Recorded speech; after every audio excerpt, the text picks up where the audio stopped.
நண்பர்களே, இன்னும் ஒரு இனிய காலை பொழுதில் தீதும் நன்றும் நிகழ்ச்சியில் உங்களை சந்திப்பதில் மிக்க மகிழ்ச்சி அடைகிறேன். வாழ்க்கையில் நமக்கு இருக்கக்கூடிய ஒரு மிகப்பெரிய பிரச்சனை என்னவென்று சொன்னால், சக மனிதர்களை எப்படி கையாள்வது என்பதுதான். சக மனிதர்கள் என்பவர்கள் யார்? நம்மை சுற்றி இருக்கக்கூடியவர்கள் எல்லோருமே சக மனிதர்கள் தான். நம்முடைய பணியிடங்கள், வீடு, அதே போல் நீங்கள் மாணவர்களாக இருந்தால் கல்விக்கூடங்கள் அல்லது பொதுவான ஒரு செயல்களில் ஈடுபடக்கூடியவர்கள், இப்படி பலதரப்பட்ட இடங்களில் நாம் வெவ்வேறு விதமான மனிதர்களை சந்திக்கிறோம். அப்படி சந்திக்கிற போது சில மனிதர்களை நாம் கையாள்வது நமக்கு மிகவும் கடினமாக இருக்கிறது. அதாவது நமக்கும் அவர்களுக்கும் இடையே ஒரு தொடர்பே ஏற்படாது. இன்னொன்று, எந்த விதமான தர்க்கமுமற்ற அல்லது எந்த விதமான ஒரு பொருத்தமற்ற செயல்பாடுகளை பேசக்கூடியவர்கள், பொருத்தமற்ற வகையில் பேசக்கூடியவர்கள் அல்லது அர்த்தமற்ற செயல்களில் ஈடுபடக்கூடியவர்கள், இவர்களெல்லாம் நாம் அடிக்கடி சந்தித்து கொண்டிருப்போம். நம்முடைய வாழ்க்கையின் ஒரு பகுதியாக கூட அவர்கள் இருப்பார்கள். அவர்களை நாம் எப்படி கையாள்வது? இதுதான் மிக முக்கியமான பிரச்சனை. சமீபத்தில் நான் ஒரு புத்தகம் படித்தேன். மேக்ஸி ரோவர் என்பவர் எழுதிய how to deal with idiots என்கிற புத்தகம். அதாவது மேக்ஸி ரோவர் உடைய அந்த புத்தகத்தினுடைய தலைப்பு முட்டாள்களை எப்படி கையாள்வது என்பது. இதில் முட்டாள்கள் என்று சொல்லக்கூடியவர்கள் யார்? இது அளவுக்கு அளவு மாறுபடும். எல்லோருமே ஒருவர் இன்னொருவரையும் முட்டாள் என்று சொல்லலாம். ஆனால் நீங்கள் ஒரு தனி மனிதர், ஒரு தனி மனிதராக உங்களை யார் எரிச்சல் ஊட்டுகிறார்களோ, யார் உங்களை தொடர்ந்து ஒரு மன நெருக்கடிக்கு ஆளாக்குகிறார்களோ, அல்லது நீங்கள் சொல்கிற எதையுமே புரிந்து கொள்ளாமல் அதற்கு சம்பந்தமில்லாதவற்றை சொல்லி கொண்டிருக்கிறார்களோ, அவர்கள் உங்களை பொறுத்த வரைக்கும் முட்டாள்கள். அப்படித்தான் அவர் இந்த புத்தகத்திலே வரையறுக்கிறார். இந்த மனிதர்களுக்கும் உங்களுக்குமான உறவு என்பது ஒரு மன ரீதியாக உங்களை மிகவும் துன்புறுத்தக்கூடிய ஒன்றாக மாறிவிடுகிறது. அப்படி என்று சொன்னால் இவர்களிடமிருந்து எப்படி விலகி நிற்பது அல்லது அவர்களை எப்படி கையாள்வது? இதுதான் மிக மிக முக்கியமான ஒரு பிரச்சனை. அப்படி பார்க்கிற போது அதில் அவர் இந்த புத்தகத்தில் என்ன சொல்கிறார் என்று சொன்னால், வெவ்வேறு விதமான முட்டாள்தனங்கள் கொண்டவர்கள் இருப்பார்கள். எல்லோரையும் ஒரே மாதிரி நீங்கள் கையாள முடியாது. ஒவ்வொன்றுக்கும் தனி உத்தி தேவை. சில பேர் மத ரீதியான முட்டாள்தனமான கருத்துக்களை கொண்டிருப்பார்கள், சில பேர் அரசியல் ரீதியான முட்டாள்தனமான கருத்துக்களை கொண்டிருப்பார்கள், சில பேர் மருத்துவம் தொடர்பான தவறான கருத்துக்களை கொண்டிருப்பார்கள். இப்படியாக தர்க்கமற்ற அல்லது ஒரு பொருத்தப்பாடற்ற எண்ணங்களை வெளிப்படுத்துகிற பலதரப்பட்ட மனிதர்களை அன்றாட வாழ்க்கையில் நாம் சந்திப்போம்.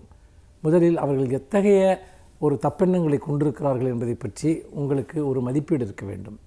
இன்னொன்று, கீப் டிஸ்டன்ஸ், அதாவது அவர்களிடமிருந்து கூடுமான வரை நீங்கள் விலகி இருக்க வேண்டும். இது மிக மிக முக்கியமான விஷயம். நிறைய நேரங்களில் நாம் என்ன செய்வோம் என்று கேட்டால், அவர்களோடு தொடர்பு கொண்டே இருப்போம். அது அவர்களுடைய வலைக்குள் நம்மை இழுக்கிற ஒரு விஷயமாக இருக்கும். அதனால் அவர்களிடமிருந்து விலகி இருப்பது என்பதை ஒரு முக்கியமான பரிந்துரையாக சொல்கிறார். இன்னொரு முக்கியமான ஒரு விஷயம், அதாவது ஒரு பழமொழி இருக்கிறது, ஒரு முட்டாளோடு விவாதம் செய்தால் யார் முட்டாள் என்பது தெரியாமல் போய்விடும் என்று. அத்தகைய நபர்களிடம் வாக்குவாதம் செய்யாமல் இருப்பது, அவர்களோடு எந்த விதமான ஒரு பரிவர்த்தனைகளையும் செய்யாமல் இருப்பது மிக மிக முக்கியம் என்று சொல்கிறார்கள். இன்னொரு மிக முக்கியமான விஷயம் என்னவென்று சொன்னால், பொறுமையாக இருப்பது. ஏனென்றால் நம்மை தொடர்ந்து உங்களை ப்ரோவோக் பண்ணிக்கிட்டே இருப்பாங்க, தொடர்ந்து உங்களுடைய கோபத்தை தூண்டும்படியாக ஏதாவது செய்து கொண்டே இருப்பார்கள். இந்த இடத்தில் பொறுமை என்பது ஒரு முக்கியமான ஒரு விஷயம்.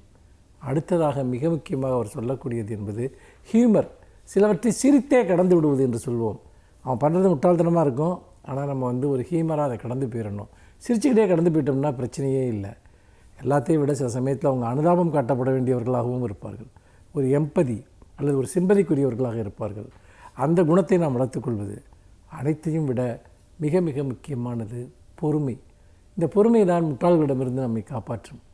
இதெல்லாம் ஏன் சொல்கிறேன் என்று சொன்னால், முட்டாள்களுக்கோடு நாம் சரிக்கு சமமாக சண்டையிடுகிற போது அதில் இழப்பு அதிகமாக யார் முட்டாளாக இல்லையோ அவர்களுக்கு தான் ஏற்படும். இதெல்லாம் இந்த புத்தகத்தில் மிக விரிவாக பேசுகிறார்கள். இந்த அடிப்படை கோட்பாடுகளை நாம் எடுத்துக்கொண்டால் முட்டாள்களை அல்லது நமக்கு ஆத்திரம் ஊட்டுகிறவர்களை, எரிச்சல் ஊட்டுகிறவர்களை எப்படி சகித்துக்கொள்வது என்பதை நாம் புரிந்து கொள்ளலாம். மீண்டும் இன்னும் ஒரு புதிய சிந்தனையோடு உங்களை சந்திக்கிறேன். நன்றி, வணக்கம்.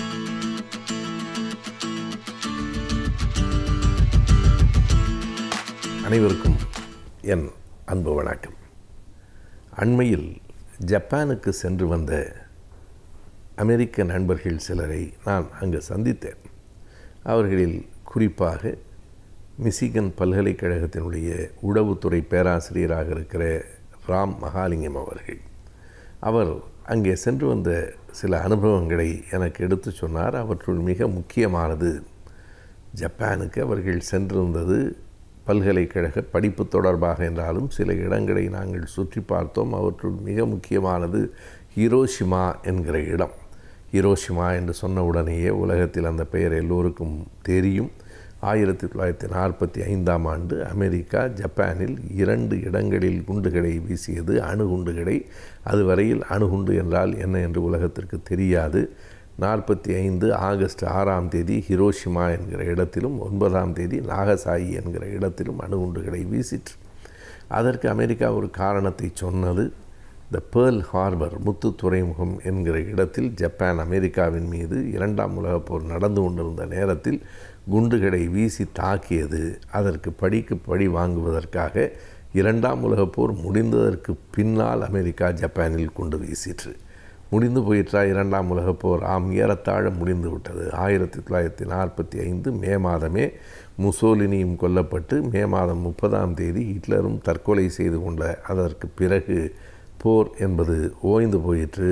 எப்போது? மே இறுதியில் ஓய்ந்து போயிற்று. அதற்கு பிறகு ஜூன், ஜூலை என்கிற 2 மாதங்களை தாண்டி ஆகஸ்ட் 6 ஹிரோஷிமாவிலும் ஆகஸ்ட் 9 நாகசாயியிலும் அமெரிக்கா குண்டுகளை வீசியது.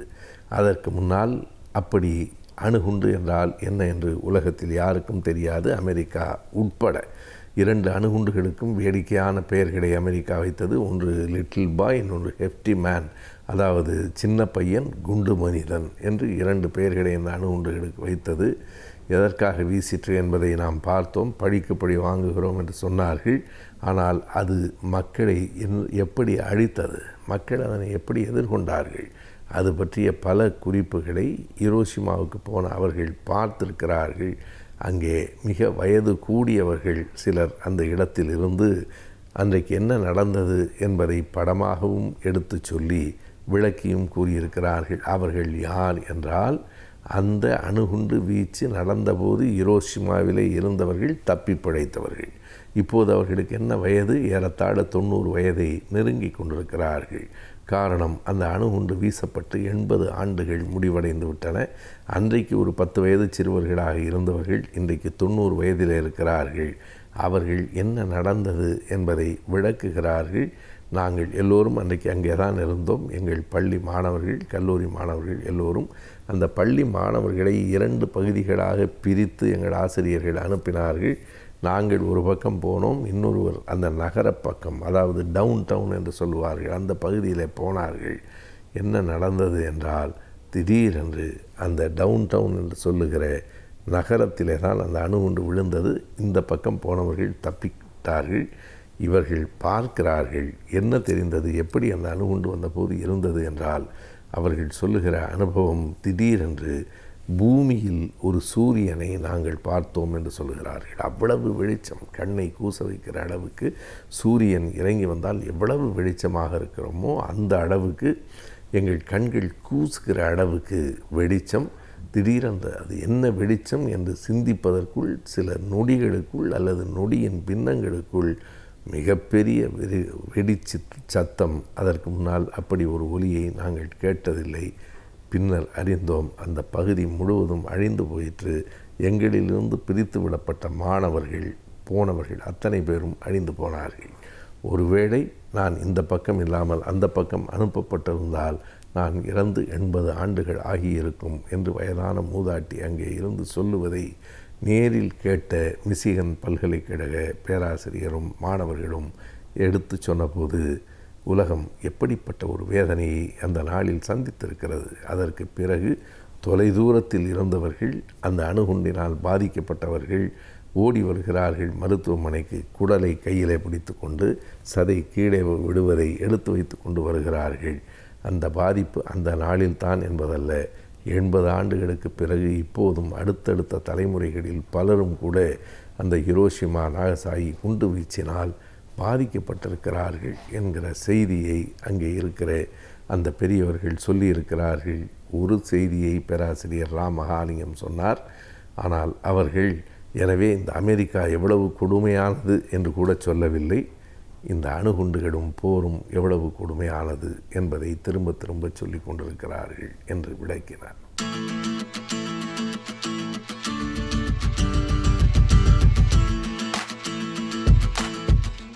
வணக்கம் நண்பர்களே. இன்றைக்கு ஒரு வித்தியாசமான எழுத்தாளர் எழுதிய ஒரு நல்ல புத்தகத்தினுடைய தகவல்கள் பற்றி பார்க்க போகிறோம். டாக்டர் ரிச்சர்ட் கால்சன், இவரை பற்றி நீங்கள் கேள்விப்பட்டிருக்கீங்களா இல்லையான்னு தெரியாது. 20ஆம் நூற்றாண்டின் இறுதியிலும் 21ஆம் நூற்றாண்டின் தொடக்கத்திலும், அதாவது சமீப காலம்னா ஒரு 20 ஆண்டுகள் இடைவெளியில் மிகப்பெரிய தன்முனைப்பு பேச்சாளராக அறியப்பட்டவர் டாக்டர் ரிச்சர்ட் கால்சன், அமெரிக்கர். இவர் எழுதிய ஒரு அற்புதமான புத்தகம் 1997 வெளிவந்த புத்தகமாக இருந்தால் கூட நம்ம 23-24 ஆண்டுகள் கழிச்சு நீங்கள் பார்க்குறப்ப கூட புதுசாக ஃப்ரெஷ்ஷாக இன்றைக்கும் பயன்படக்கூடிய நிலையில் இருக்கக்கூடிய ஒரு அற்புதமான புத்தகம், மிக அதிக விற்பனையான புத்தகம். அந்த புத்தகம் பற்றி தான் பார்க்க போகிறோம். Don't sweat for small stuff. Don't sweat for small stuff அப்படின்னா சின்ன சின்ன விஷயங்களுக்காக ரொம்ப அழுத்துக்காதீங்க அப்படின்றதான் சொல்கிற விஷயம். அப்படின்னா என்னென்னா, உங்களுடைய இலக்கை அடைகிற போது நிறைய மெனக்கெட்டு ஸ்ட்ரெஸ்ஸை வளர்த்துக்கலாம் செய்யாதீங்க, ரிலாக்ஸாக இலக்கை அடைங்க அப்படின்றதான் அந்த புத்தகத்துடைய சாராம்சம். இது மக்களுக்கு நிறைய பிடிச்சி போச்சு இந்த புத்தகம். அதனால் 135 நாடுகளில் அந்த புக்கு வித்துட்ருக்கு. 31 மொழிகளில் மொழிபெயர்க்கப்பட்டிருக்கு. நியூயார்க் பெஸ்ட் செல்லிங் லிஸ்ட்டில் 2 வருஷம் முதல் இடத்துல இருந்தது. அந்தளவுக்கு புகழ்பெற்ற புத்தகம் don't sweat the small stuff. அதாவது அதுவரை வந்த புத்தகங்கள்லாம் என்ன சொல்லிட்டு இருந்தாங்கன்னா, இலக்கை அடையணும், வாழ்க்கையில் வெற்றி பெறணும்னா கடுமையாக உழைக்கணும், மிகப்பெரிய ரிஸ்க் எடுக்கணும் அப்படின்லாம் சொல்லிட்டு இருந்தாங்க. அந்த சித்தாந்தத்தை போட்டு உடச்சிட்டு டாக்டர் ரிச்சர்ட் கால்சன் என்ன சொல்கிறாரு, ரிலாக்ஸ்டாக இலக்கை அடையலாம்ப்பா, இலக்கை அடைவது என்பது அவசியம்தான், மெனக்கட்டுக்க வேண்டியதில்லை, ரிலாக்ஸ்டாக பண்ணலாம், ஸ்ட்ரெஸ் இல்லாமல் இலக்கை அடையலாம், அதுக்கு நான் வழி காமிக்கிறேன் வாங்க அப்படின்னு சொல்லி எழுதின புத்தகம் தான் இந்த புத்தகம். இந்த புத்தகம் ரொம்ப ஒரு எளிமையான நடையில் எழுதப்பட்டிருக்கக்கூடிய புத்தகம், ஒரு அருமையான புத்தகம், படிப்பவருக்கும் எளிய முறையில் நம்மளும் அடையலாமே நம்ம இலக்கை அப்படின்னு யோசிக்க வைக்கிற புத்தகம். இந்த புத்தகத்தில் என்ன சொல்கிறார் அப்படின்னா, ரொம்ப அடிப்படையில் சொல்லணுன்னா, நல்ல மனிதராக இருங்க, ரொம்ப ஸ்ட்ரெயின் எடுத்துக்காதீங்க, நீங்கள் இலக்கை அடைய வேண்டும் என்பது அவசியம்தான், அதுக்கு ரொம்ப கஷ்டப்படாதீங்க, ரிலாக்ஸ்டாக இலக்கை அடைங்க, அதே சமயம் மனிதாபிமானத்தோட வாழ்க்கையை வாழுங்க, உங்களுடைய வேலைகளில் நிறைய விஷயங்களை நீங்கள் குறைச்சிக்கோங்க, தேவையில்லாமல் நிறைய நீங்கள் எல்லாருக்கும் அது பண்ணுறேன் இது பண்ணுறேன் போய் ஒம்பள மாட்டிக்காதீங்க, நேரத்தை இழந்துடாதீங்க, ஸ்ட்ரெஸ்ஸை இழுத்துக்காதீங்க, நீங்கள் உங்கள் செயல்களை திரும்ப திரும்ப திரும்ப அனாலிசிஸ் பண்ணி நீங்கள் செய்கிற கரெக்டாக யோசித்து பண்ணுகிற போது வாழ்க்கை இன்பமாக இருக்கும், எளிமையாக நீங்கள் இலக்கை அடைய முடியும் அப்படிங்கிறார். நிறைய உதாரணங்கள் சொல்கிற சில முக்கியமான விஷயங்களை சொல்கிறேன். என்ன சொல்கிறாரு, நம்ம நம்முடைய லீடர்ஷிப் குவாலிட்டி காமிக்கிறக்காக நான் நிறைய பேருக்கு உதவ போகிறேன், நிறைய பிரச்சனைகளை தீர்க்க போகிறேன் அப்படிலாம் போய் நமக்கு சம்மந்தம் இல்லாத நிறைய விஷயங்களை தலையிடுறோம். நமக்கு சம்மந்தமே இல்லாத அரசியலை பற்றி நிறைய நேரம் பேசுகிறோம், திரைப்படங்களை பற்றி நிறைய நேரம் பேசிகிட்டு இருக்கோம், நிறைய கட்ட பஞ்சாயத்து பண்ணுறோம், நிறைய பேர் நான் உதவ போகிறேன் பேர் வழின்னு போய் அவங்க பிரச்சனையில் மூக்க நுழைக்கிறோம், அவங்க அனுமதி இல்லாமல் அவங்க பிரச்சனையை தீர்க்கிறேன்னு சொல்லி அவங்களுக்கு உதவ போகிறோம். இதெல்லாம் தேவையில்லாத பிரச்சனைகளை உங்களுக்கு இழுத்து போடும், உங்களுடைய வாழ்க்கையை நிம்மதியை குறைத்து விடும். அதுக்காக பிறருக்கு உதவவே கூடாது, பிறருடைய பிரச்சனையை நீங்கள் தீர்க்கவே கூடாதுன்னா சொல்ல வரல. யாராவது உங்களை தேடி வந்தாங்கன்னா அவங்களுக்கு மட்டும் சின்ன சின்ன உதவிகளை பண்ணுங்கள். ஏன்னா அவங்களுக்கு உதவ வேண்டும் என்பது உங்களுடைய வாழ்க்கை நோக்கமாக இருக்க முடியாது. உங்கள் வாழ்க்கையில் ஒரு இலக்கு இருக்குன்னா அந்த இலக்கை அடைகிறது தான் உங்கள் நோக்கமாக இருக்க முடியும். ஆக அந்த இலக்கு என்ன, அது சார்ந்து நீங்கள் பயணிக்கலாம். பயணிக்கிறப்ப ரொம்ப வேகம்லாம் தேவையில்லை, நிதானமாக ரிலாக்ஸ்டாக அந்த இலக்கை சென்றடைகிற பயணமும் இனிமையாக இருக்க வேண்டும். இலக்கை அடைஞ்ச பிறகு தான் சந்தோஷமாக இருப்பேன் நீங்கள் இருக்க வேண்டிய அவசியம் இல்லை. இலக்கை நோக்கி பயணிக்கிற பயணமும் மகிழ்ச்சியானதாக இருக்க வேண்டும், ரிலாக்ஸ்டாக பண்ணுங்கள் அப்படிங்கிறார். யாராவது வந்தாங்கன்னா சின்ன சின்ன உதவிகள் பண்ணுங்கள், அன்பாக காது கொடுத்து கேளுங்க, 4 பேர் பேசுனாங்கன்னா காது கொடுத்து கேளுங்க, அவங்களுக்கு முடிஞ்சால் சின்ன சின்ன உதவிகள் பண்ணுங்கள், அவங்க கேட்டாங்கன்னா பண்ணுங்கள், மனிதாபிமானத்தோடு இருங்க, ஒரு கைண்டாக இருங்க, அதாவது ரூல்ஸ் பேசாமல் ஒரு அன்போடு இருங்க, உங்களை சுற்றி இருக்க மனிதர்களை நேசிக்க கற்றுக்கொள்ளுங்கள். அதெல்லாம் உங்களுக்கு ஸ்ட்ரெஸ்ஸை குறைக்கும், ஒரு நல்ல மனிதராக இந்த உலகத்திற்கு உங்களை எடுத்துக்காட்டும். அதெல்லாம் உங்களை இலக்கு நோக்கி அழைத்து செல்வதற்கான நிறைய பலங்களை கொடுக்கும், பலன்களையும் பலத்தையும் கொடுக்கும்ன்றார். அந்தளவுக்கு ஒரு அற்புதமான விஷயமாக வாழ்க்கையை அனுபவித்து அந்தந்த நிமிஷங்களில் ரசித்து வாழுங்கள். அப்படி வாழ்ந்தீர்களே ஆனால் வாழ்க்கை இன்பமயமாக இருக்கும் அப்படின்றார். அவர் என்ன சொல்கிறாரு, காரில் போகிறது மாதிரி தான் வாழ்க்கை. இலக்கு வெளியில் இருக்குது, நீங்கள் காருக்குள்ளே இருக்கீங்க, காருக்கு உள்ளே இருந்துட்டு வெளி உலகத்தை பார்க்குறீங்க, வெளி உலகத்தில் இருக்கக்கூடிய விஷயத்தை அடையிறீங்க. அது மாதிரி தான் வாழ்க்கையே இருக்கணும்.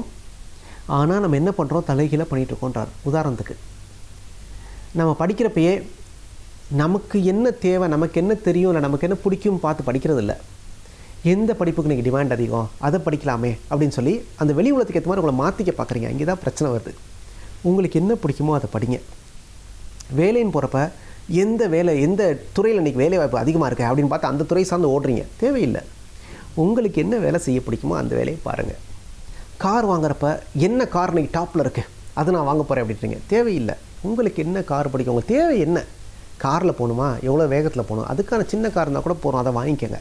ஆக உலகத்தில் என்ன நடக்குது, இது என்ன பெருசு, இது என்ன பெருசு, அதை நான் வாங்குவேன், இதை நான் வாங்குவேன், வெளியிலேருந்து யோசிக்காதீங்க.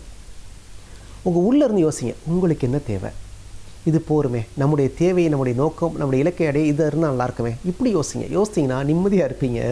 இழுத்து போட்டுட்டு மன அழுத்தங்களையும், மன ஸ்ட்ரெஸ்ஸு சொல்கிறோம்ல, மன அழுத்தம், ரத்த அழுத்தம் எல்லாம் எல்லாத்தையுமே நீங்கள் உருவாக்கிட்டு கஷ்டப்பட மாட்டீங்க.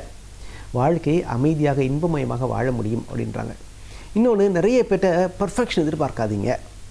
மக்கள், நம்மளை சுற்றியுள்ள மக்கள் பர்ஃபெக்டாக இருக்க தான் மாற்றுறாங்க. அதனால் அதை அக்செப்ட் பண்ணிக்க கற்றுக்கங்க. மனிதர்களை ஏற்றுக்கொள்ள கற்றுக்கொள்ளுங்கள். தேவையில்லாமல் நடு ரோட்டில்னு சண்டை போடாதீங்க, ஆர்கியூ பண்ணாதீங்க. ஒய்ஃபாக இருக்கலாம், பிள்ளைங்களாக இருக்கலாம், நண்பர்களாக இருக்கலாம். ஆர்கியூ பண்ணுறதுல அர்த்தமே இல்லை. சின்ன விஷயத்துக்கு விட்டு கொடுத்து போயிடுங்க. வேணுமா, ரைட், ஓகே, பண்ணிப்பா, உனக்கு பிடிக்குதா, பண்ணிக்கப்பா. இதில் நான் போய் நின்றுலாம் சண்டை போட வேண்டிய அவசியம்லாம் இல்லை. இப்போ ரோட்டில் போகிறீங்க, ஒருத்தன் மோதிட்டான், சரிப்பா, அடிபட்டுச்சாப்பா, பார்த்து போப்பா, போயிட்டே இருங்க. ஏன் வண்டியில் எப்படி மோதுனா, நான் கரெக்டாக தான் வந்தேன், நீ தெரியாமல் வந்தேன்னு சண்டை போட்டுருந்தீங்கன்னா என்ன ஆகும்? அன்றைக்கி பொழப்பு கெடும். அது தேவையில்லைங்கிறார். விட்டு கொடுத்து போங்க. நான் அன்றைக்கி ஒருத்தர் வீட்டுக்கு போய் பார்த்தேன். பேஸ்ட்டு பின்னாடி இருந்து அவர் பிதுக்கிறாரு, பையன் நடுவில் பிதுக்கிறான், சண்டை வருது. பேஸ்ட் எப்படி தான் பிதுக்கணுன்றார். எப்படி பிதுக்கினா என்ன, பேஸ்ட்டு தானே, விட்டு கொடுத்து போங்க. சின்ன சின்ன விஷயங்களை விட்டு கொடுத்து போங்க. அதான் சொல்கிறார், don't sweat for small stuff. சின்ன சின்ன விஷயங்களுக்கு சண்டை போடாதீங்க. சின்ன சின்ன விஷயங்களுக்கு வியர்வை சிந்தாதீர்கள். நீங்கள் பெரிய இலக்கிற்காக பிறந்தவர், பெரிய போர்க்களத்தில் போரிடுவதற்காக நீங்கள் பிறந்தவர். அப்படிங்கிறப்ப சின்ன சின்ன சண்டைகளில் உங்களை தொலைத்து விடாதீர்கள்ன்றார். ரொம்ப அருமையான வாசகங்க, எழுதி வச்சுங்க. சின்ன சின்ன சண்டைகளில் உங்களை தொலைத்து விடாதீர்கள். நீங்கள் பெரிய போர்க்களங்களுக்காக பிறந்தவர். அது ரொம்ப முக்கியம். அங்கே சண்டையிடக்கூடிய போர்க்களம் உங்களுக்கு தகுதி இல்லாதாக இருந்துச்சுன்னா விட்டுட்டு போயிடுங்க. சின்ன சின்ன சண்டையெல்லாம் போட்டு, இந்த வீட்டில் நம்ம டாய்லெட்டில் ரெஸ்ட் ரூமில் தண்ணி வைக்கல வாளியில் அப்படின்னு தினம் சண்டை நடக்கிற வீடெல்லாம் இருக்குது. அதெல்லாம் தேவையில்லை. வைக்கலையா, வைக்கல, அவ்வளோதான், ஓகே ஃபைன். அப்புறம் என்ன, அடுத்து என்ன? இதில் போய் நம்ம சண்டை போட்டுறக்கூடாது. நான் யார் தெரியுமா அப்படின்னு. செக்ரட்டரி நோட் எடுத்துகிட்டு வரல அப்படின்னு சொல்லி நான் திட்டக்கூடாது. நோட் எடுத்துகிட்டு வரலையாமா, நாளைக்கு நோட் எடுத்துருவா, முடிஞ்சு போச்சு. நிறைய விஷயங்களை நீங்கள் அனாலிசிஸ் பண்ணி ரொம்ப பெர்ஃபெக்ஷன் எதிர்பார்க்காமல் போனீங்கன்னா வாழ்க்கை இனிமையாக இருக்கும் அப்படிங்கிறார். அதனால் போகிற போக்கில் வாழ்க்கையை ஏற்றுக்கங்க. ரொம்ப மெனக்கடாதீங்க, கஷ்டப்படாதீங்க, உங்களையும் கஷ்டப்படுத்திக்காதீங்க. சுற்றியுள்ள மனிதர்களை சந்தோஷமாக வைத்துக்கொள்ளுங்கள். அப்படி செய்கிற போது நீங்கள் இலக்கை அடைவதில் வலியே தெரியாது, அழகாக அடைஞ்சிடலாம், கஷ்டமே கிடையாது அப்படின்றார். வாழ்க்கை எவ்வளோ எளிமையாகவும் வாழ முடியுமா அப்படின்றத நீங்கள் இந்த புத்தகத்தை படித்து முடிச்சோன்னு உங்களுக்கு உணர்வீங்க. அவ்வளோ நல்ல கருத்துக்களை நிறைய சொல்லியிருக்காரு. சண்டை போடாதீங்க, அடுத்தவங்களுடைய பிரச்சனை தலையிடாதீங்க. அடிக்கடி நீங்கள் உங்களை கேட்டுக்கொள்ள வேண்டிய கேள்வி என்னென்னா, நான் சரியான வேலையை செய்து கொண்டிருக்கிறேனா, இல்லை நான் செய்கிற இந்த வேலை என்னை இலக்கு நோக்கி பயணிக்க வைக்குமா, என்னுடைய இலக்கை அடைய உதவுமா? இந்த கேள்வி மட்டும் அடிக்கடி கேட்டுக்குங்க. ஏன்னா ஒரு நாளில் பாதி நேரம் நம் இலக்கிற்கு சம்மந்தம் இல்லாத வேலையை செஞ்சிட்ருக்கோமா. யாரோ ஒருத்தருக்கு உதவுறது, யாரோ ஒருத்தருக்காக ஆர்கியூ பண்ணுறது, பற்றியோ பேசுகிறது, சம்மந்தமே இல்லாமல் எங்கேயோ போய் நின்றுட்டுருக்குது. இதெல்லாம் நிறைய நடக்குதான் எல்லா மனிதர்கள் வாழ்க்கையிலையும். நம்ம திரும்ப திரும்ப கேட்டுக்கொள்ள வேண்டியது, நான் சரியான வேலை செய்துட்ருக்கேனா, என்னுடைய இலக்கை அடைவதற்கு இந்த வேலை உதவுமா, இந்த சின்ன சண்டையை நான் போட்டு தான் ஆகணுமா, இது எனக்கு தேவைதானா, இது அப்படி மாற்றி பண்ணால் எனக்கு பயனுள்ளதாக இருக்குமே. இந்த மாதிரி அடிக்கடி உங்களுக்குள்ளேயே யோசிங்க. எவ்வளோக்களோ உங்களுக்குள்ளேயே ட்ராவல் பண்ணுறீங்களோ, எவ்வளோக்களோ விட்டு கொடுத்து போகிறீங்களோ, எவ்வளோக்களோ அடுத்தவரை அனுசரித்து கொண்டு போகிறீர்களோ, அவ்வளோக்களவு வாழ்க்கை இனிமையாக இருக்கும், இலக்கையும் நீங்கள் அடைய முடியும். இதுதான் டாக்டர் ரிச்சர்ட் கால்சன் சொல்கிற விஷயம். இந்த ரொம்ப அருமையான புத்தகங்க. வாழ்க்கையில் முடிஞ்சவர்க்கா படித்து பாருங்கள். Don't sweat for small stuff. கீழே ஒரு லைன் போட்டுருக்கார், at life is full of small stuff அப்படின்றார். வாழ்க்கை முழுது மாதிரி சின்ன சின்ன விஷயங்கள் தான் இருக்க போகுது. ஆனால் நம்ம சின்ன விஷயங்களுக்காக வேர்வை இழக்கக்கூடாது. நாம் பெரிய போர்க்களங்களுக்காக பிறந்தவர்கள். அதனால் பெரிய போர்க்களத்தில் மட்டுமே போரிடுவோம், மற்ற எல்லா விஷயத்தையும் விட்டு கொடுத்து போவோம், மனிதர்களை மனிதாபிமானத்தோடு அரவணைத்துக் கொள்வோம் அப்படிங்கிறது அந்த புத்தகத்துடைய ஓன்லைன். இந்த புத்தகத்தை படிங்க. ரொம்ப படித்தா மட்டும் பார்த்தாது, வாழ்க்கையிலையும் அதை செயல்படுத்தி பாருங்கள். வாழ்க்கை இனிமையாக இருக்கும், உங்கள் இலக்கையும் அடைய முடியும், நீங்களும் வெற்றி பெற முடியும். நன்றி, வணக்கம்.